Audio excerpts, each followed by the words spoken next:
அவர்கள் புல்லின் நடுவே நீர்க்கால்களின் ஓரத்தில் உள்ள அலரி செடிகளைப் போல வளருவார்கள். ஏசாயா 44:4.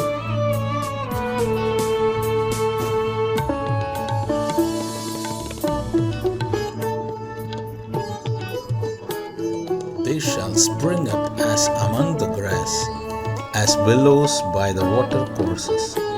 Isaiah 44:4. கிறிஸ்துவுக்குள் பிரியமானவர்களே, ஆண்டவரும் இரட்சகருமாகிய இயேசு கிறிஸ்துவின் நாமத்தினாலே காட் கோசீஸ் மினிஸ்ட்ரிஸ் சார்பாக அன்பின் வாழ்த்துதலை தெரிவித்துக் கொள்கிறேன். இந்த 8வது மாதம் தேவனாகிய கர்த்தர் புதிய துவக்கங்களை நம்முடைய வாழ்க்கையில் செய்ய உண்மையுள்ளவராயிருக்கிறார். 8 என்பது வேதத்தின் அடிப்படையில் நியூ பிகினிங், புதிய துவக்கம் என்று சொல்லப்பட்டிருக்கிறது. நிச்சயமாகவே இந்த மாதம் நம் வாழ்க்கையிலே, நமது குடும்பங்களிலே, ஆவிக்குரிய நிலைகளிலே புதிய துவக்கங்களை தரும் என்பதில் எந்த சந்தேகமும் இல்லை. ஒரு ஊழியக்காரனாய் நான் அதை உறுதிப்படுத்தி உங்களை வாழ்த்தி ஆசீர்வதிக்கிறேன். உங்கள் குடும்பங்களிலே, ஊழியங்களிலே, தனிப்பட்ட வாழ்க்கையிலே புதிய துவக்கங்களை கர்த்தர் நிச்சயம் தருவார். தேவனுடைய வாக்குத்தத்தங்கள் ஒருபோதும் மாறாதவைகள். கர்த்தர் நம்மை உயர்த்துகிறவர், நம்மை வாலாக்காமல் தலையாக்குகிறவர், கீழாக்காமல் மேலாக்குகிறவர். கர்த்தருடைய வார்த்தையை கேளுங்கள், நம்புங்கள், விசுவாசியுங்கள். இந்த மாதம் முழுவதும் தேவனாகிய கர்த்தர் நம்மை நடத்த உண்மையுள்ளவராயிருக்கிறார். அவரையே பற்றி கொள்வோம், அவருடைய வார்த்தையின்படி நடப்போம். கர்த்தர் தாமே பெரிய காரியங்களை செய்வாராக. ஆமென்.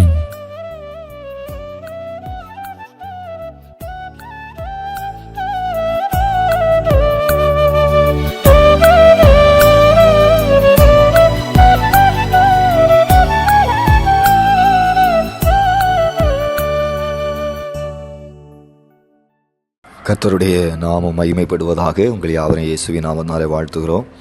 சிறிது நேர தியானத்திற்காக அப்போஸ்தலர் நடபடிகள் 9வது அதிகாரம் அதனுடைய 40வது வசனத்தை நம்ம வாசித்து தியானிக்க போகிறோம். பேதுரு எல்லாரையும் வெளியே போக செய்து முழங்கால் படியிட்டு ஜெபம் பண்ணி பிரேதத்தின் புறமாய் திரும்பி, தபித்தாளே எழுந்திரு என்றான். அப்பொழுது அவள் தன் கண்களை திறந்து பேதுருவை பார்த்து உட்கார்ந்தாள். அவன் பாருங்க, இங்கே தபித்தாள் என்கிற ஒரு சீசி அவள் மரித்து போனாள். ஆகவே சீசர்கள் எல்லாரும் அவளை குளிப்பாட்டி மேல் வீட்டிலே கிடத்தி வைத்தார்கள். பேதுருவை அழைத்து கொண்டு வந்து விதவைகள் தங்களுடைய தொற்கால் தங்களோடு இருக்கும்போது செய்த அங்கிகளை எல்லாம் அவனுக்கு காண்பிக்கிறார்கள். அழுகிறார்கள். விதவைகள் எல்லாம் அழுகிறாங்க. இந்த தொற்கால் எங்களை விட்டு போயிட்டாங்களே, இவ்வளவோ நன்மைகள் தான தர்மங்களை செய்த இந்த அம்மா எங்களை விட்டு போயிட்டாங்களே என்று சொல்லி அவனை சூழ்ந்து அழுது கொண்டே இருக்கிறார்கள். இப்பொழுது பேதுருவுக்கு இங்கே ஆண்டவர் ஒரு அற்புதம் செய்ய வேண்டும். பேதுருவை அவங்க அழைத்ததே இவளை ஆண்டவர் உயிரோடு எழுப்பணும், இவளுக்கு ஒரு அற்புதம் நடக்கணும், இந்த இடத்துல ஒரு அற்புதம் நடக்கணும். அதுக்காக தான் பேதுருவை கொண்டு வந்தது. ஆனால் இங்கே பாருங்கள், பேதுரு அந்த பிரேதம் எங்கே இருக்கிறதோ அந்த ரூமுக்குள்ளே தான் பேதுருவும் இருக்கிறார்.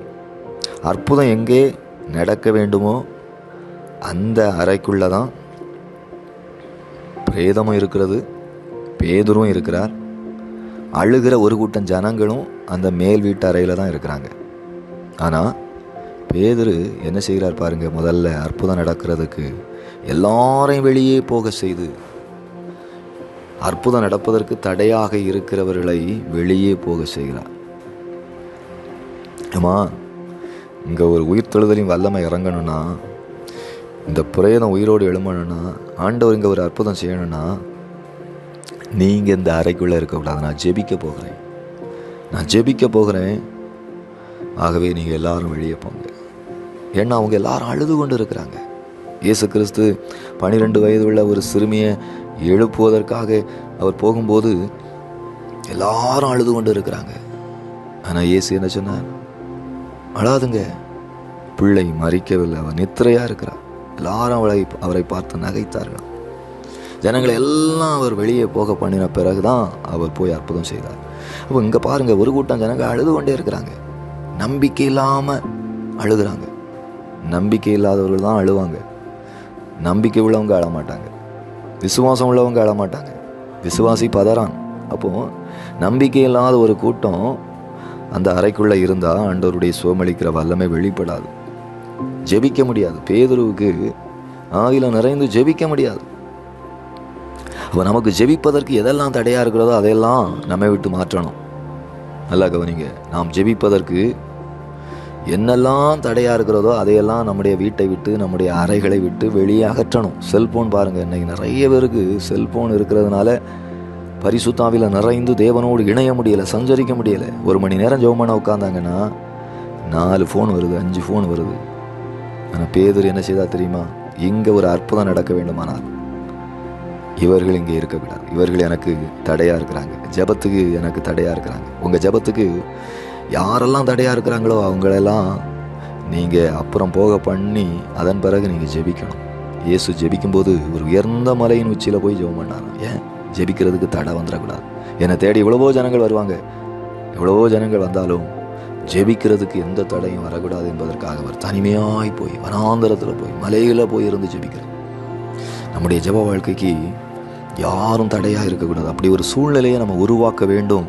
ஏன்னா ஜெபம் அற்புதத்தை கொண்டு வருகிறது, மறந்து போகாதுங்க. ஜெபம் விடுதலையை கொண்டு வருகிறது. அடுத்ததாக பாருங்க, அவர் போய் இப்போ பேதுருவும் பிரேதமும் இந்த 2 தான் அந்த அறைக்குள்ளே இருக்கிறது. எல்லாரும் போயிட்டாங்க. இப்போ அவர் போய் ஜெபிக்க போறார் பாருங்க. இது எதை குறிக்கிறது தெரியுமா? விசுவாசத்தை குறிக்கிறது. இப்போ உங்களை ஒரு பிரேதம் இருக்கக்கூடிய ரூமில் கொண்டு விட்டு, ஐயா இந்த பிரேதத்தை உயிரோடு எழுப்புங்க, இந்த இறந்து போன ஆளை உயிரோடு எழுப்புங்க அப்படின்னதும் நீங்கள் உடனே போய் ஜெபம் பண்ண போவீங்களா? உடனே முழங்கால் போட்டுருவீங்களா? இல்லை. ஆனால் பேதுருவுக்கு ஒரு விசுவாசம் இருக்குது பாருங்க. நான் ஜெபிக்க போகிறேன், கர்த்தர் இவளை உயிரோடு எழுப்புவார். அந்த விசுவாசத்தோடு போய் ஜெபிக்கிறார். ஒரு நோயாளிக்கு போய் ஜெபிக்கலை, ஒரு கடன் பிரச்சனை உள்ள ஆளுக்கு போய் பேதுரு ஜெபிக்கலை, ஒரு இறந்து போன ஒரு மனுஷனை உயிரோடு எழுப்புவதற்காக பேதுரு போய் ஜெபிக்கிறார் பாருங்க. அதுதான் விசேஷம். அப்போது அந்த விசுவாசம் இருந்தால் தான் நம்ம அந்த அறையில் போய் ஜெபிக்க முடியும். என் மூலமாக ஆண்டவர் இன்றைக்கு ஒரு அற்புதம் செய்வார், என் மூலமாக ஆண்டவர் இந்த பிரேதத்தை எழுப்புவார், என் மூலமாக இந்த மரித்து போன இந்த சகோதரியை உயிரோடு எழுப்புவார் என்கிற விசுவாசம் இருந்ததுனால தான் பேதுரு போய் முழங்கால் படிக்கிட்டு ஜெபிக்கிறார் பாருங்க. தேவனுடைய பிள்ளைகளே, இன்றைக்கு உங்களுக்கு தேவை விசுவாசம். உங்களுக்கு தேவை இன்றைக்கு விசுவாசம். கர்த்தர் என் மூலமாக அற்புதம் செய்வார், கர்த்தர் என் மூலமாக ஜனங்களை ரட்சிப்பார், கர்த்தர் என் மூலமாக அந்த கடனை மாற்றுவார், கர்த்தர் இந்த வியாதியை சுகமாக்குவார் என்கிற ஒரு விசுவாசம் நமக்குள்ளே வரணும். அடுத்ததாக பாருங்க, முழங்கால் படியிட்டு ஜெபிக்கிறார். ஜெபம் அப்படின்னாலே முழங்கால் படி எழுதுறது தான். முழங்கால் படியிட்டு ஜெபம் பண்ணி பிரேதத்தின் புறமாய் திரும்பி. அப்போ எப்போ பிரேதத்தின் பக்கம் திரும்புகிறாரு பாருங்க, ஜெபம் பண்ணி. அதுவரை அவர் பிரேதத்தை பார்க்கவே இல்லை. ஜெபம் பண்ணும்போது, இவர் ஜெபிக்கும்போது பேதுருவும் அந்த பிரேதமும் தான் ஒரே அறைக்குள்ளே இருக்கு. ஆனால் இவர் பிரேதத்தை பார்க்கவே இல்லை. பிரேதத்தை பார்த்தா ஜெபிக்க முடியாது தேவ பிள்ளையே. கஷ்டத்தை பார்த்தா ஜெபிக்க முடியாது. உங்கள் வாழ்க்கையில் உள்ள துன்பத்தை பார்த்தா நீங்கள் ஜெபிச்சு விட மாட்டீங்க. பேதுரு அலை கொந்தளிக்கிறத பார்த்தபோது மூழ்கி போனார். விசுவாசம் போயிடும். பிரேதத்தை பார்க்காதுங்க, கஷ்டத்தை பார்க்காதுங்க, துன்பத்தை பார்க்காதுங்க. நீங்கள் ஜெபிங்க, கர்த்தரை துதிங்க, கர்த்தரை பாருங்க, அவருடைய கரத்தை பாருங்க, அவருடைய வல்லமையை தியானிங்க, அவருடைய அதிசயங்களை தியானிங்க. அப்போ தான் உங்களால் ஜெபிக்க முடியும். அப்போ தான் உங்களால் ஓட முடியும். நம்மை சுற்றி நெருங்கி நிற்கிற பாவத்தையும் பாரமான யாவற்றையும் தள்ளிவிட்டு இயேசுவை நோக்கி ஓடணுமா? பிரேதத்தை பார்த்தா, ஐயோ இந்த பிரேதத்தை என்னால் எப்படி எழுப்ப முடியும்? இறந்து போயாச்சே, ஐயோ இந்த அம்மாவை எப்படி எனக்கு எழுப்ப முடியும்? கடனை பார்த்துக்கிட்டே இருக்காதுங்க. இவ்வளோ கடன் இருக்கு, இவ்வளோ வட்டி கட்டணுமே, ஐயோ என் பிள்ளைகள் இவ்வளவு வேதனைப்படுத்துகிறாங்களே, என் பிள்ளைகள் கீழ்ப்படிய மாட்டேங்கிறாங்களே, என் புருஷன் என்னை வேதனைப்படுத்துகிறாரே, இந்த வியாதி என்னை இவ்வளவு துன்பப்படுத்துதே, இந்த வியாதினால எவ்வளவோ மருந்து மாத்திரை சாப்பிட்டுட்டேன், இந்த வியாதினால எவ்வளோ ஆஸ்பத்திரி எவ்வளவோ பணம் செலவாயிற்று. வியாதியை பார்க்காதுங்க, ஜெபிக்க முடியாது. ஒரே அறைக்குள்ள இன்றைக்கு நீங்க பிரேதமும் நீங்களும் இருக்கிறீங்களா? ஒரே அறைக்குள்ள கடனும் கஷ்டத்தோடு நீங்க இருக்கிறீங்களா? கவலைப்படாதுங்க, அந்த கஷ்டத்தை பார்க்காதுங்க. சமுத்திரத்தை பார்க்காதுங்க, சோர்ந்து போயிருவீங்க. யோர்தானை பார்க்காதுங்க, வனாந்தரத்தை பார்க்காதுங்க. அந்த வனாந்தரத்தில் உங்களோடு கூட வருகிற பரலோகத்தின் தேவனை பாருங்க. அந்த அக்கினி ஸ்தம்பத்தில் இருக்கிற தேவனை பாருங்க. அங்கே மேத ஸ்தம்பத்தில் இருக்கிற பரலோகத்தின் தேவனை பாருங்க. சிலுவையில் நமக்காய் ரத்தம் சிந்தி மரித்து உயிரோடு எழுந்த இயேசுவை பாருங்க. சிலுவையில் நமக்காய் ரத்தம் சிந்தினவரை பாருங்க. அவருடைய முகத்தை நோக்கி பார்த்து பிரகாசம் அடைந்தார்கள். அவர்களுடைய முகங்கள் வெட்கப்படவில்லை. அவரை நோக்கி கூப்பிட்டு தப்பினார்கள். தேவ பிள்ளைகளே, தேவ பிள்ளைகளே, நீங்க ஜெபிக்கும் போது கிறிஸ்துவை நோக்கி பாருங்க. இவர் எப்போ பிரேதத்தின் புறமாய் திரும்பினார்? எப்போ பிரேதத்தை பார்க்க ஆரம்பித்தார்? பிரேதத்தை பார்க்கறதுக்கு முன்னால அவர் ஜெபம் பண்ணார் பாருங்க. ஜெபம் பண்ணிட்டே இருக்கிறார். எவ்வளவு நேரம் ஜெபம் பண்ணாரு? 10 நிமிஷமா, 15 நிமிஷமா, 20 நிமிஷமா நமக்கு தெரியாது. ஆனா ஒன்னே ஒன்று சொல்ல முடியும், எப்போ அவர் திரும்பி இருப்பார்னா, நான் ஜெபம் பண்ணது போதும், இனி கட்டளை கொடுக்கக்கூடிய நேரம் வந்துட்டு, ஜெபம் பண்ணது போதும், கர்த்தர் இந்த பிரேதத்தை எழுப்ப போகிறார் என்கிற ஒரு விசுவாசம் பேதுருவினுடைய இருதயத்தில் பொங்கி பாய்கிறது வர, அந்த பூரண விசுவாசம் பேதுருவுக்குள்ள வருகிறது வர, போதும், ஜெபம் பண்ணது போதும், கர்த்தர் நிச்சயமா இந்த பிரேதத்தை எழுப்ப போகிறார் என்கிற ஒரு ஆவியானுடைய நடத்துதல் வருகிறது வரையிலையும், ஆவியானோருடைய ஒரு பயங்கரமான ஒரு விசுவாசம் இவருக்குள்ள வருகிறது வரையிலையும் அவர் ஜெபம் பண்ணிக்கிட்டே இருக்கிறார். அதுக்கும் பிறகுதான் அவர் பிரேதத்தை பார்க்க ஆரம்பிக்கிறார். தேவனுடைய பிள்ளைகளே, நீங்க எதுவரை ஜெபிக்கணும்னா, ஆண்டவர் எனக்கு இந்த வியாதியை சுகமாக்குவார், கர்த்தர் இந்த நெருக்கத்திலிருந்து என்னை விடுதலையாக்குவார், கர்த்தர் இந்த போராட்டத்திலிருந்து என்னை விடுதலையாக்குவார் என்கிற ஒரு நம்பிக்கை உங்களுக்குள்ளாய் வருகிறது வரையிலையும் நீங்க ஜெபித்து கொண்டே இருக்க வேண்டும் என்று உங்களை தாழ்மையோடு கேட்டுக்கொள்கிறேன். இங்கே ஒரு மரணம், ஒரு பிரேதம், அந்த பிரேதத்துக்குள்ள மரணம் இருக்கு. இன்னொரு பக்கம் பார்த்தீங்கன்னா பேதுரு, அவருக்குள்ள கிறிஸ்துவின் ஜீவன் இருக்கு. ஜீவனுக்கும் பிரேதத்துக்கும், ஜீவனுக்கும் மரணத்துக்கும், கிறிஸ்துவுக்கும் சாத்தானுக்கும் ஒரு போராட்டம் அந்த அறைக்குள்ள பயங்கரமாக இருக்கிறதை நம்ம பார்க்கலாம். ஆனால் ஒன்றே ஒன்று சொல்ல முடியும், கிறிஸ்துவினால ஜீவனால மரணத்தை விழுங்க முடியும். உங்களுக்குள்ள இருக்கிற அந்த நித்திய ஜீவனை தந்திருக்கிறாரே, அந்த ஜீவனால போராட்டத்தை, வறுமையை, தரித்திரத்தை, வியாதியை, பலவீனத்தை தோற்கடிக்க முடியும். அந்த பிரேதம் கொஞ்சம் கொஞ்சமா நார ஆரம்பித்து கொண்டு இருக்கிறது. ஆனா பேதுரு ஜெபித்து ஜெபித்து ஜெபித்து ஜெபித்து ஜெபித்து ஜெபித்து அந்த நாற்றத்தை துரத்துகிறார். பிரேதத்தை ஆண்டவர், அந்த மரணத்தை துரத்தி அங்கே ஜீவனை கொண்டு வர பேதுரு ஜெபம் பண்ணுகிறார். தேவ பிள்ளையே, மரணத்தை துரத்த ஜெபிங்க, வியாதியை துரத்த ஜெபிங்க, கடன், வறுமை, தரித்திரம், கஷ்டம், கவலைகளை துரத்த ஜெபிங்க, மரணத்தை துரத்த ஜெபிங்க. கடைசியில் என்ன நடந்தது? ஜெபித்து கொண்டே இருக்கிறார். அவருக்குள்ள ஒரு நிச்சயம் வந்தாச்சு, என்னால மரணத்தை துரத்த முடியும், என்னால தரித்திரத்தை துரத்த முடியும், என்னால வறுமையை துரத்த முடியும் என்கிற நம்பிக்கை வந்ததும் பாருங்க, அவர் பிரேதத்துக்கு கட்டளை கொடுக்க ஆரம்பிக்கிறார். பாருங்க, தபித்தாளே எழுந்துரு. பாருங்க, அப்போ நீங்க அதுவரை ஜெபித்தாதான் உங்க வாயிலிருந்து புறப்படுகிற வார்த்தைக்கு பிரேதம் கூட கீழ்ப்படியுங்க. ஜெபித்து ஆவியில நிறைந்து ஜெபித்து அந்த விசுவாசம் எப்பொழுது நமக்குள்ளாய் வருகிறதோ, அதன் பிறகு நம்முடைய வாயிலிருந்து புறப்படுகிற வார்த்தைக்கு காற்றும் கடலும் கீழ்ப்படியும், யோர்தானும் கீழ்ப்படியும். தேவ பிள்ளையே, சத்துரு அப்பொழுதுதான் கீழ்ப்படிவான். அதுவரை ஜெபிங்க.